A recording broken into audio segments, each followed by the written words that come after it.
कभी कभी तो बहुत याद आने लगते हो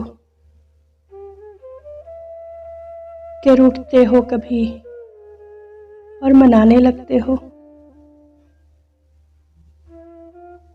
गिला तो ये है तुम आते नहीं कभी, लेकिन जब आते भी हो तो फौरन ही जाने लगते हो।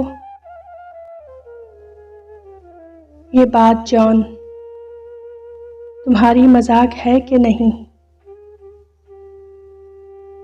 कि जो भी हो उसे तुम आजमाने लगते हो।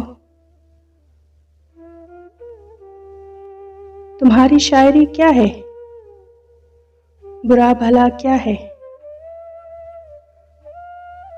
तुम अपने दिल की उदासी को गाने लगते हो। सुना है कहकशानों में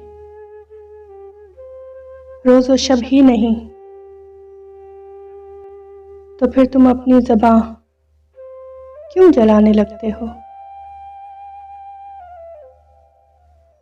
कभी कभी तो बहुत याद आने लगते हो कि रूठते हो कभी और मनाने लगते हो।